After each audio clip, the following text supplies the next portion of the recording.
Hello, everyone. I'm Symphony Privet. Thank you for joining us here on Featured. We hope to inspire or simply make you smile with uplifting stories across the country. There's a phrase that says a language can be lost with a single generation. Well, the same is true with music. Angeline McCall shows us how a university in Colorado is keeping traditional mariachi music alive from one generation to the next. We're going to play in the original key. Travel back in time with just a few notes. Mariachi doesn't just feel like an old tradition, it is one.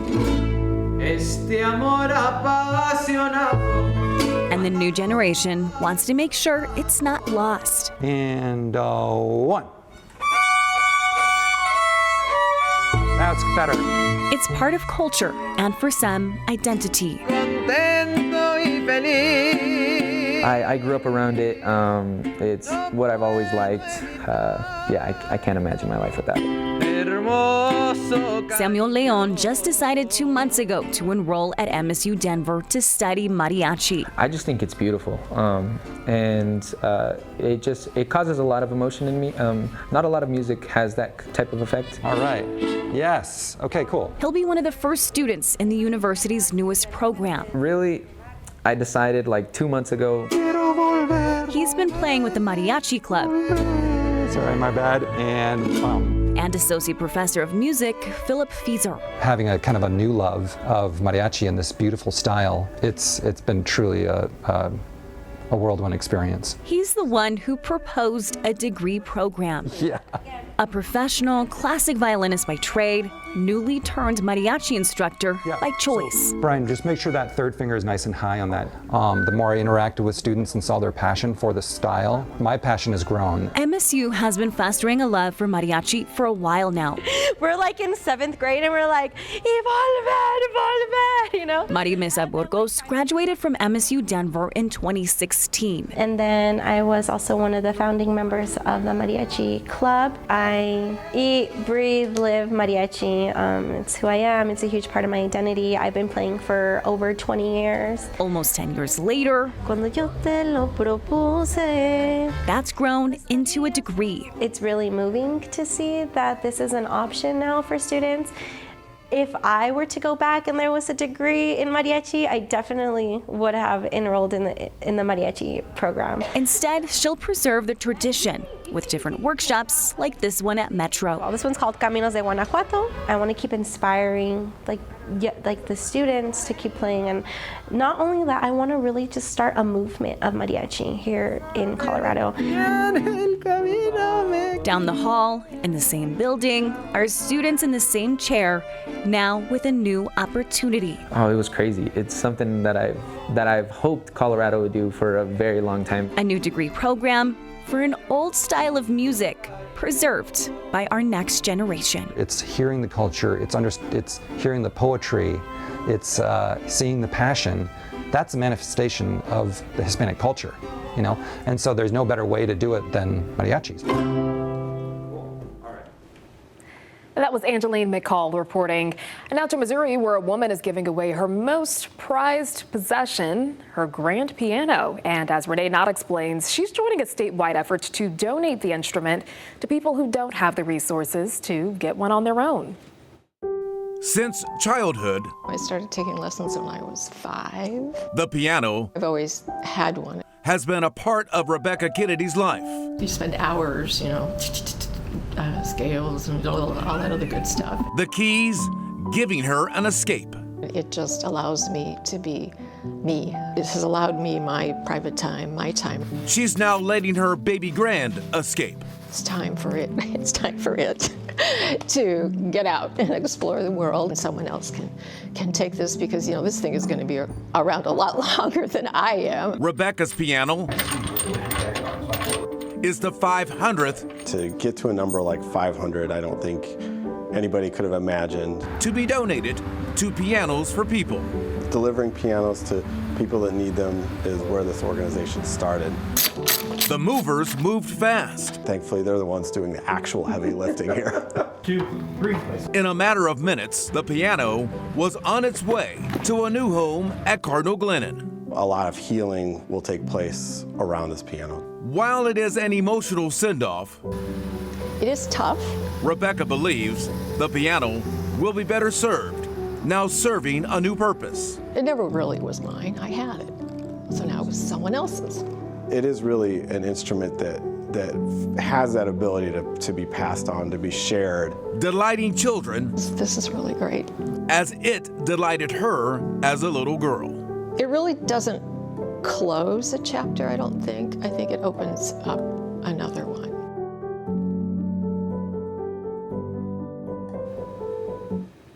That was Renee Knott reporting. A cancer survivor is making a meaningful splash to help others still battling the disease. He will swim more than 15 miles from New York to Connecticut, which could take anywhere from 5 hours to 10 hours to complete. Jim Altman shows us how he is preparing for the long journey. He's putting in the time and the training. Tom is swimming across the Sound to make a statement. See Tom. See Tom swim. Tom is 72 and speeding up in the Sound. Well, I realized when I had prostate cancer about 3.5 years ago that I needed to clean up my act. Originally from Woodbridge, Tom Farrell was a Division I college swimmer decades ago. Water's great, feeling good. It took a cancer diagnosis in 2021 to get his feet wet again. And at Gulf Beach in Milford. He's now training 6 times a week for the storied swim across the Sound. It's about 16 miles, roughly. For the second year in a row, Tom will join his 6-man relay team from Port Jeff, Long Island, to Bridgeport. It's a benefit for the St. Vincent's Hospital Cancer Unit. And it's for people today. You know, they'll pick up someone's electric bill.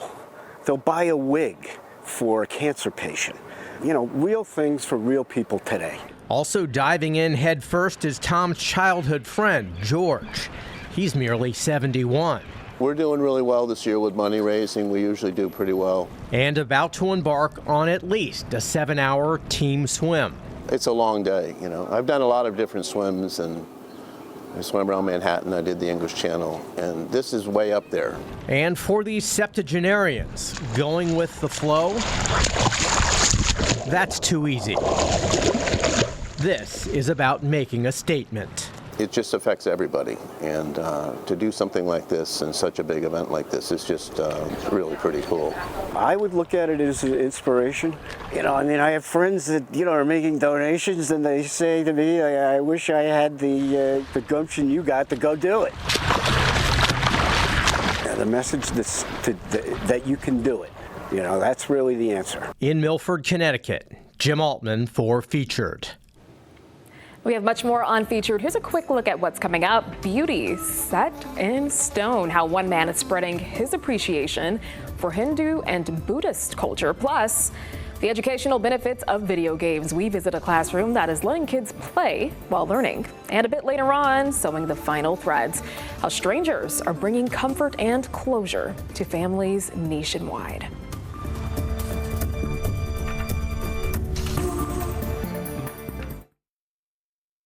Welcome back. Now, if you're looking to upgrade your garden, there's a man in San Diego who leaves no stone unturned. Jeff Zevely shows us the lengths he goes to just to get one.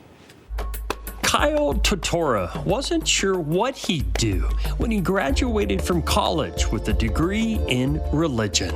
These are all my garden statues. That is, until he visited a temple in Thailand and meditated for 2 weeks. You have to be open to accepting some peace in your life and some love in your life. Kyle opened Lotus Sculpture and is now celebrating 25 years in business. You can get something that's regular anywhere else. I don't want to sell that. I only sell pieces that click with me, that I like, and so if I like them, someone else is going to like them. Kyle says you don't have to master the teachings of Hinduism or Buddhism to appreciate a work of art.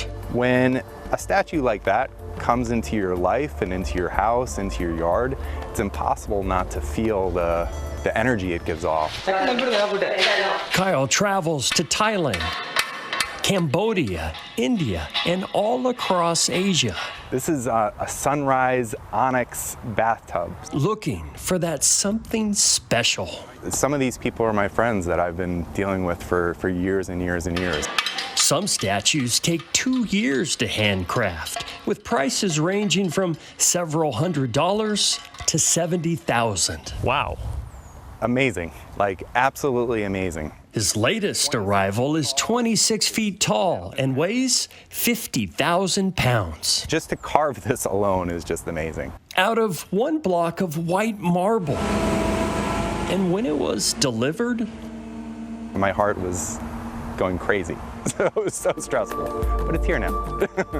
And it's already sold for $70,000 to a temple in Montana. When they're hand carved, you know they're hand carved. Kyle's sold tens of thousands of sculptures that he hopes are life-changing. I call it the portal to infinity because, like, literally you can just sit here and meditate. They may look hard as stone, but every statue shares a message from the heart. Serenity, peace. Sometimes you find nirvana when a statue chooses you.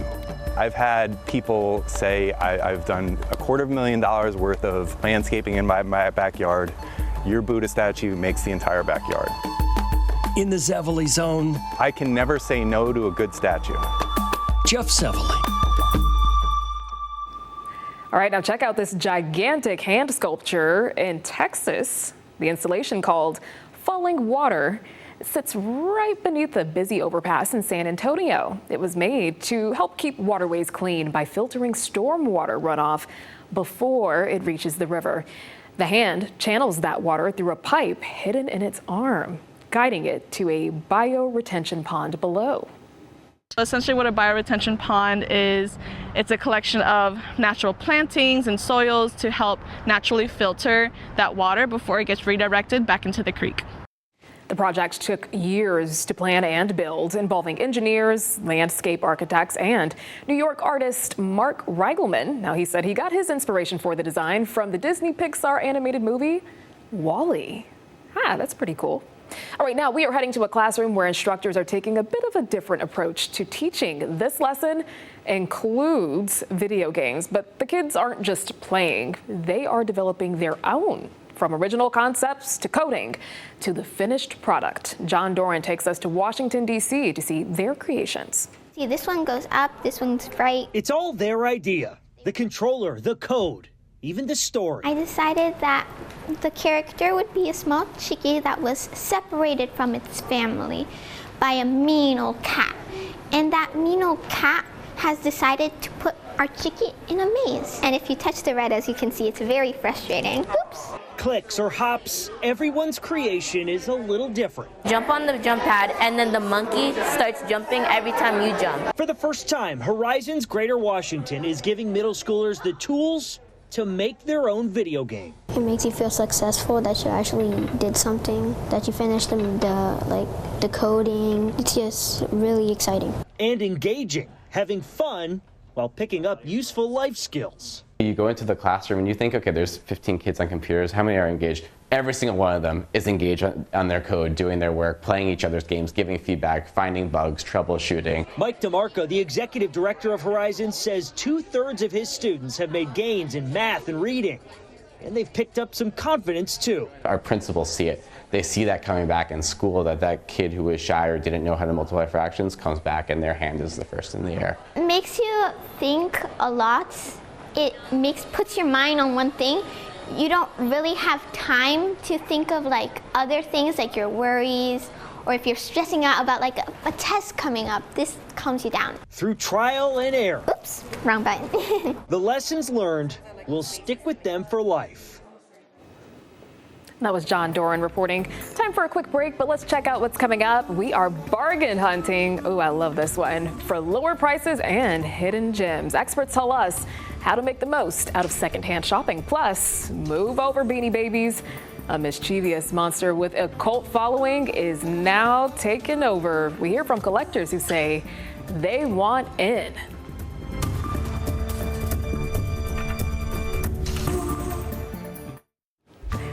Welcome back. Let's dive into what's trending on social media. Now, chances are you've heard of Labubus. Oh, they've taken the world by storm. The stuffed animal has become an internet sensation and a must-have accessory. Stefan Reels takes us to Connecticut to find out how fans and businesses are getting in on the trend. Labubu is causing a lot of buzz around the world. I'm sorry, what? And people can't wait to get their hands on the doll. I got the Rihanna. With a mischievous smile and 9 teeth. It's sold in blind boxes, so you'll never know which one you'll get. Here she is! Hello? Labubu first appeared as a cartoon in a picture book series in 2015, created by Hong Kong-born artist Ka-Seng Lung. In 2023, the cartoon became a reality, and now she's made by a Chinese toy company called Pop Mart. We got 12 Labubus. Since then, she's gained a lot of fans, especially this year. As celebrities like Emma Roberts, Lizzo, Hilary Duff, and Lisa from the K-pop group Blackpink helped Labubu become a hit sensation. What gives Labubus their star power? They're not conventionally cute. They're kind of little gremlin-y, and I think that everyone can kind of relate to that gremlin cuteness, and it's kind of like the Furby of our generation. Content creator Thuy Linh Phan is from Connecticut, and she says at first she hated Labubu, but eventually she became a big supporter of the freedom of expression that comes with the accessory. It's kind of like a revenge against the beige and neutral aesthetics that had been pushed on us for the last decade or so. Now it's time to be colorful and have fun. Places like Mochi Donut in Plainville allow you to buy clothes to customize your Labubu, from simple outfits to brands like Prada. Even David's Bridal got in on the action, with a matching wedding dress for the big day. Now, if you want to get your hands on a Labubu, it's not that easy. You can either go online and try to get one on Pop Mart's TikTok lives or website, but those go quick.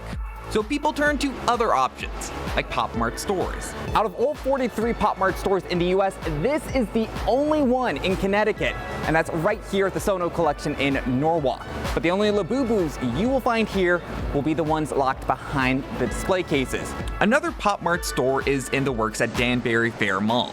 The opening date has not been announced, so for people like Mary Wong of Fairfield, they're taking their chances in Norwalk. I've been searching for a while. I have a friend in Canada that actually exposed me to this. Sometimes at night we'll be on the phone like trying to actually order online together and we have like no luck. The hunt's still on. The hunt is still going to be on, don't worry. For full transparency's sake, I got my Labubu through my friend who bought a bunch of them through Pop Mart. Now he's selling them online for a profit, and while I got mine close to what was listed on the company website of $28, he told me he sold one of the exact same blind boxes I got for $425, and that's still one of the cheaper options. Sky-high Labubu demand has created a similar situation on sites like eBay. Those Labubus could cost hundreds of dollars, or could get you a fake one. Those are called Lafufu. To spot the fakes, check out the box before you open it. You're going to have a flat, smooth surface all the way around the box versus the authentic materials, which will have raised or textured surfaces. Angelica Moser is the store manager at Showcased in West Farms Mall. Her business partners with Pop Mart to make sure the Labubus the West Farms store sells are genuine. It started off, we would sell out almost instantly. We had people calling our store every day, showing up just to check on the status of them. And Moser says she and her team are ready to help people find the real deal. We love the experience of being able to help customers pick out the item that's right for them and then experience the fun and unboxing thrill of each product that they purchase. And Labubu lovers like Fawn say they hope the doll is around for years to come. There's definitely a community that's there that regardless of if the trend tapers out or not, they'll always kind of be there. You're putting out a statement without necessarily using words. Like once you enter a room, like it's a conversation starter. And I could be like, hey, you've got a Labubu, so do I. And that's, you know, opens the door to another conversation. Like why wouldn't you want to be a part of a community where people are just happy and enjoying themselves and collecting silly little keychains? All right, that was Stefan Reels reporting. Now, Stefan let us borrow his, we'll call it a Lafufu. the fake Labubu. And, you know, I just don't think the Labubu trend is for me. I was around for Beanie Babies. I had a couple of those, but these things look a little creepy to me. Like they'll come alive at night. I don't know. It's giving me bad vibes. But if you love the Labubus, you do you, boo. All right, coming up on Featured, some new tech is designed to make climbing more inclusive. We'll show you how it is guiding people with visual impairments to great heights. Plus, teens take charge, why a business owner is thanking his young staff for keeping the doors open.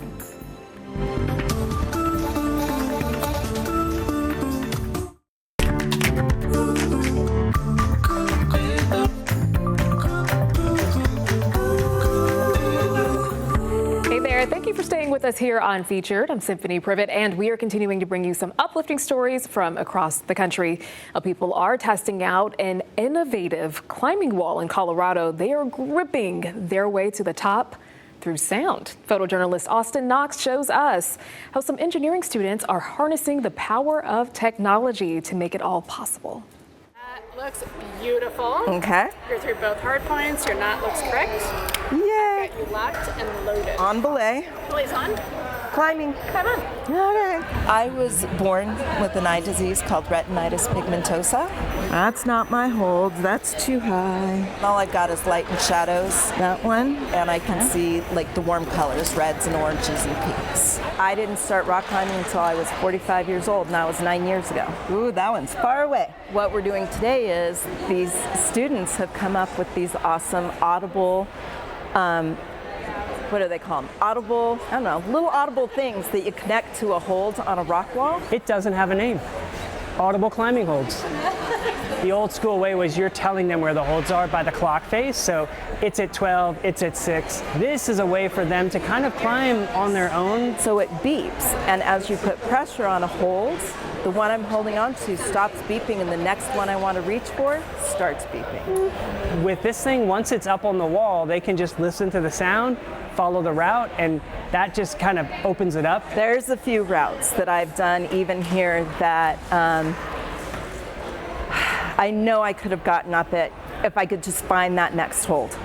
I just need that foothold. I need that handhold. This was a group of people who they could climb, did a really great job, but there were no like big advancements like as far as equipment that made it easier for them. Finding the direction of it is interesting. We just want them to be independent, excited, a climber. That's what we're trying to build. I think it's going to be life-changing, honestly, because it's going to take my technique in climbing to a whole nother level. I made it! That was photojournalist Austin Knox reporting. Volunteers are tying up loose threads across the country. This is a national effort to ease pain for grieving families dealing with a loss. Sean Martinelli takes us to Maryland to show how a group of quilters are stitching cherished pieces left behind. I'm all excited. Out of this bag comes more than a blanket. This is amazing. Yep. It's beautiful. It's a piece of Nancy Toymer's mother brought back. She was pretty special. 3 years ago, Nancy's mom, Joanne, died. An avid quilter, Joanne left one final project unfinished. These are about 3 inches, I believe, in circles, and then you cinch the middle. Unfinished until it got in the hands of Sarah Guthrie. It's kind of a running joke that crafters always have a significant collection of projects. And I'm not going to mention how many I've got. Sarah volunteers with a project called Loose Ends. Her and dozens of other quilters turned more than 900 individual circles into this. And the fact that people want to help other people they don't even know, it's a wonderful thing. The idea for Loose Ends came from friends Macy Kaplan and Jennifer Simonik. It was born after Macy finished a friend's mother's project. And it felt amazing to do that. I just thought this must be there must be a way to make a lot more of this happen. The idea soon spread. More than 33,000 volunteer stitchers signed up. Unfinished projects across America are now done. One that stands out, there was a boy whose grandmother was making something. We didn't know what it was. A finisher took on the project. This reaction was the result. I don't even know what to say. Yeah. That's how I felt when I saw it too. And it was just so touching. What's it like to see this community of kindness that you've helped create? It seems like everything's falling apart in the world right now. Deep down, most people, I want to believe, are good and they want to help each other.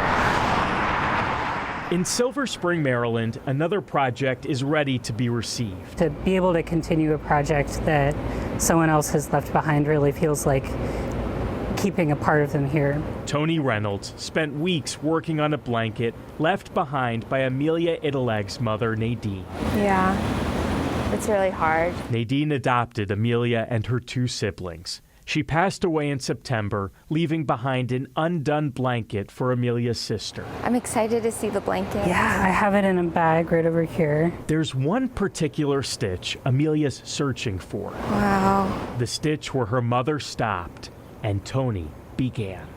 It's now symbolized with this heart. Just knowing that was her last stitch, I wanted to feel her in this project. Life is hard, but there are a lot of people that love you and that will help you and take care of you. Including strangers. Those like Tony. I really enjoyed working on it. Like Sarah. We wanted to make sure it was given the time and consideration it was due. And like thousands of others, those who turned loose threads into a tapestry of generosity. That was Sean Martinelli reporting. A restaurant owner is praising his teen employees for their extraordinary dedication and support. He credits them for keeping his business running while he stepped away to take care of a family matter. Boyd Hupert has the story in Wisconsin. In Hudson, Wisconsin, there's a cafe Urban Olive and Vine, how can I help you? with a reputation. My name is Lily Benzer and I'm 18 years old. Teenagers. My name is Tori and I'm 17. Lainey and I'm 16 years old. Lots of them. Right now we're up to 30. Chad Trainer. So yeah, 30 teenagers. And wife Carol built their business with teen employees. I'm Acacia and I'm 17. 14 to 18 really. Joe and 15 years old. They soak up information. They want to learn. They want to do well. And then the teens who helped build their business saved their business. In this room on September 28th, she collapsed on the floor and had a grand mal seizures. Carol would spend the next 8 months in the hospital, mostly in Minneapolis, and mostly in a coma, with Chad bedside. Not once. I didn't ask one teenager to do anything extra. He didn't have to. They just did it. This is the pantry. For 8 months, their teens essentially ran their place. I don't really think about things very much. I just kind of go. Acacia started arriving at 5:30 to open. She's a great leader. Joe and the other homeschoolers kept things going during the day. And that one doesn't get anything on the top. And everyone took on new roles. Now do a little drizzle. They trained each other, came up with the specials, and kept Carol's plants alive. Me and Tori, mainly, we would go shopping for Chad. I have pictures of my huge carts of stuff, and my car would be full of stuff. And then I look in here and see if anything needs to get paid or anything. Jobs they lifted off the shoulders of Carol and Chad. It's a family here. Carol and Chad's family. Carol always offered help with school homework and just life in general. Carol and Chad sponsored their pageants and never missed their school sports and performances. It's almost unfair for it not to be reciprocated back to them. I mean, we didn't know at the time my wife was dying. And they just thought they were helping out because she needed help. They needed things covered till she came back. Carol did not come back. In May, she died at 58. She was just a really amazing person. Lily and all the other teenagers attended Carol's funeral. Then the teens got back to work, still pausing occasionally so they can lean on each other. I knew we would all not do good today. We're not even cutting onions yet. I know. Without them, the restaurant would not exist. Thank you. These kids became adults and ran our business and took care of me. Urban Olive and Vine can be found in the heart of Hudson. Will you leave a cup for me? Run by the teens at the heart of Urban Olive and Vine. I love them like they're my own kids. Boy, do you. Hi. Hudson. I'm Jewel. I'll be your server today. Law enforcement is serving up more than just safety in Texas. Multiple police departments teamed up with a local restaurant to support Special Olympics Texas. Officers took food orders and collected donations for the annual Tip a Cop event. If you have it, why not? They need all the love and support they can get, and my brother's a retired policeman. It makes me feel happy and see that the department and the local agencies are still involved and actively engaging with the Special Olympics. Some of the athletes who compete in the Special Olympics were also there. They got to witness firsthand the huge show of support coming from their community. Now, if it feels like everything costs more these days, you're not imagining it. But some shoppers are beating inflation by turning to the past. Secondhand is the new first choice. And thrift stores are seeing a major boom right now. As Natalie Haddad shows us, in Texas, thrifting isn't just trending, it's smart. Everything is getting more expensive. It's no wonder thrift stores are booming, offering up style, savings, and the occasional, wait, you got this for how much? $30. Oh my gosh. Yeah, and in perfect condition. Secondhand is having a first-class moment. Thrift stores nationwide are bustling with shoppers on the hunt for gems that won't wreck their wallets. There's a lot of items with a lot of life still left in them. For bargain hunting queen Madeline Jennings, I got this to layer for a work trip. This isn't just about fashion. It's a full-on lifestyle. Clothes? Yes. Ice skates? Naturally. Furniture? Absolutely. What has been your greatest find? Right there, right up front, these two chairs were sitting and they were $13 a piece. And I said, uh-oh, you're coming home with me. I get home and my sister-in-law is like, those are designer chairs. For her, it's the thrill of the find. For many, it's also about values. Secondhand shopping isn't just easier on your bank account, it's also gentler for the planet. Thrifting means less waste, fewer resources, and a lower carbon footprint. These are big perks for Gen Z, millennials, and the sustainably savvy who, according to ThredUp, are expected to elevate the secondhand apparel market to $74 billion by the year 2029. In Dallas, the demand is so high, local shops say their shelves are turning over faster than you can say, does this come in vintage? You know, everybody is wanting to do thrifting these days, and the thrift store is many thousand square feet of great buys because of the generosity of the community. And like any great treasure hunt, there are rules. You need patience and persistence. It takes practice. Don't go in expecting to find what you're looking for right off the bat. Because one person's donate pile is another person's budget savvy. I won't be needing this anytime soon. Jackpot. But it's so cute. In Dallas, I'm Natalie Haddad. I do like to hit up the thrift store every now and then, find a cute skirt or something. If not, then I'll at least drop off my own donation so someone else can get a bit of joy from my stuff. Alrighty, that was Natalie Haddad reporting. Don't go too far. We are taking a short break, but first, country music excellence. How a fiddler is stealing the show with her instrument and a four-legged friend. Plus, no shoes, no socks, just bare feet. Why a park is encouraging visitors to walk in the dirt.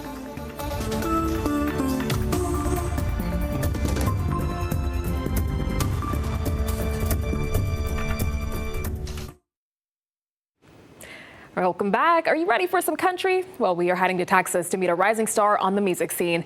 Alex Cawley shares her journey from violin to fiddle and now a nominated musician. I learned how to play the violin in Pennsylvania, but I did not become a true musician or a fiddle player until I started playing in Texas. Everyone's heard the saying that everything is bigger in Texas. Well, that includes the music scene. But don't confuse Texas country music and country music. To me, Nashville country is very corporate. Texas country is not so much. I think the main difference is its authenticity. I get asked that a lot. People say, "Oh, you've been playing violin." I said, "No, ma'am," or "No, sir, I play the fiddle." Touring across the state of Texas and the country, her fiddle and the horse she rode in on, occasionally at the same time, have really turned heads. I wouldn't do it on a colt that was green, because then it's like, okay, if something happens and I've got to ditch my instrument, I don't want anything to happen to it. So I do it on a horse I know is sensible enough to handle that. In a state where fiddlers are rock stars, Mason is one of 5 people up for the Texas Country Music Awards Fiddler of the Year. I was not aware that I was nominated until I started getting calls and texts saying, "Hey, I voted for you." I said, "For what?" So somewhere, several people felt that was necessary for whatever reason, I don't know, but here we are. Mason feels the support from York County and her new home as she looks forward to wherever the music takes her next. That was Alex Cawley reporting. All right, let's switch gears now to a sport that isn't really talked about too often, baton twirling. One teenager in Colorado is spinning and tossing his way to the top of his field. He talks to Amy Hunter about what it takes to be one of the best. Clearly that chick doesn't like me today. Sports come in all different forms. Build off of each other. For Byron Anderson, the best one involves throwing and catching some sticks, with a whole lot of skill involved. Baton is a sport kind of similar to gymnastics in some ways, where it involves a stick that you're throwing 30, 40 feet in the air, and then you do different elements under it. It's a pastime Byron's mom, Heather, wasn't aware existed. I don't think I'd ever even heard of baton twirling. His sister stumbled upon it when looking for a sport. None of them kind of stuck, so we tried the baton twirling and she loved it. Her involvement introduced Byron to baton twirling at age 6. And so I kind of just picked it up and started messing around, trying some tricks, and I ended up really liking it. Now, at 17 years old, Byron's skills have taken him to the top of the charts. I'm the USTA Men's Grand National Solo Champion. He won the title at the United States Twirling Association's competition in Florida. It was an awesome experience. It's a title his family is proud to see him hold. It's been incredible. He has an incredible work ethic and just the desire to really push himself and really be the best that he can be. He knows baton twirling, like any other sport, takes tons of practice. That one took a long time and a lot of bruises. He hopes all that work will lead to his next title as he competes at the World Championships in Italy. Yes. Win or lose, baton twirling is a sport Byron loves being part of. You drop always way more than you catch. Just pick it back up and keep going. That was Amy Hunter reporting. Now let's get grounded. In Arizona, people are taking off their shoes to walk in the park. Joe Dana gives us an inside look at what some are now calling the barefoot revolution.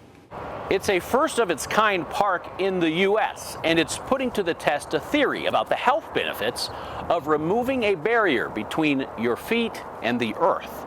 At the entrance of the Flagstaff Barefoot Trail, shoes hanging high in the trees represent a credo that's become popular these days. Touch grass. You felt grounded. It was a great, great day. Since this forest park opened less than a year ago, more than 10,000 paying customers have hit the planks and mud pools. Is your mom gonna let you have muddy feet? No. It's simple, but it connects you back with nature. And I feel like, in summer in Phoenix, you don't get outside much. So this is kind of getting you back to enjoying some screen-free time. It's a mile-long loop. It's filled with reflexology segments, labyrinths to walk through. Our crew comes in every morning to manicure the trail. There's zip lines out there. It's just a chance to be a kid again and have fun. The park's founder brought the idea from Europe, where barefoot parks have been around for years. I'm gonna go in? Okay. Yeah. It's so cold. The popularity of grounding or earthing is fueled by a belief we are meant to be barefoot, and the earth is like a battery for our body, sending beneficial negative ions to our electrical system. The Cleveland Clinic reports the theory is that when we physically connect with the ground, its electrical energy rebalances our own.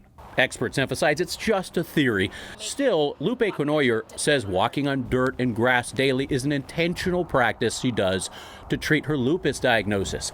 She'd like to think grounding has anti-inflammatory effects, as some believe.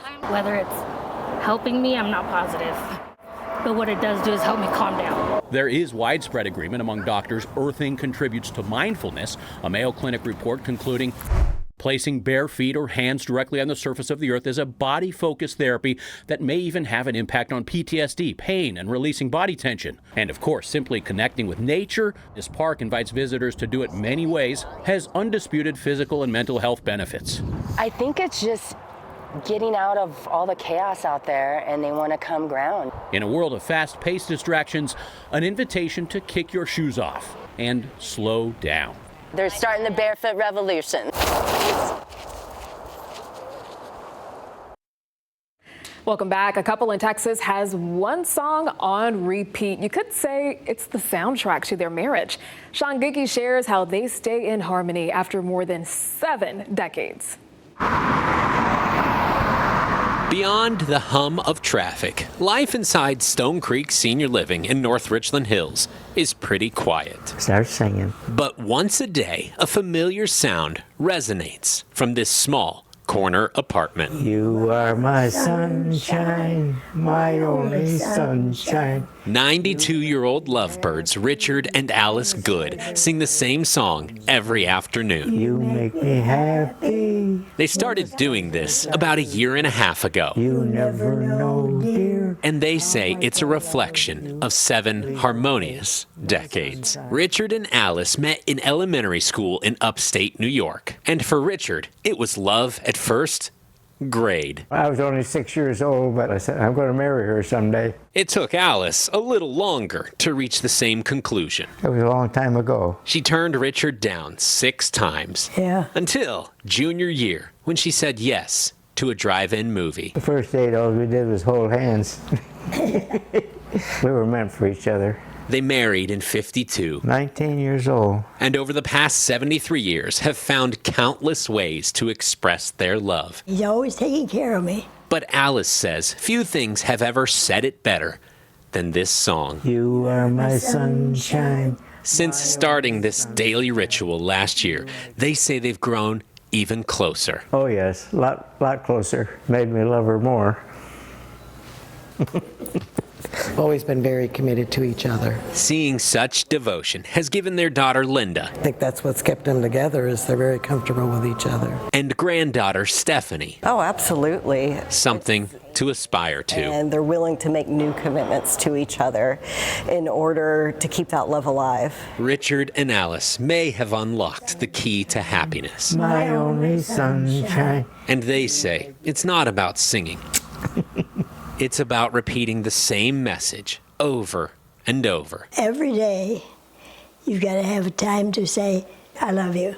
Especially when skies are gray, Alice says. How much I love you. Because when you do, nothing will take your sunshine away. In North Richland Hills, I'm Sean Giggy. Oh my goodness, she said no 6 times, but he was persistent and hey, it looks like it worked out. Great ending to this episode. Thank you for joining us here on Featured. Until next time, make it a great one.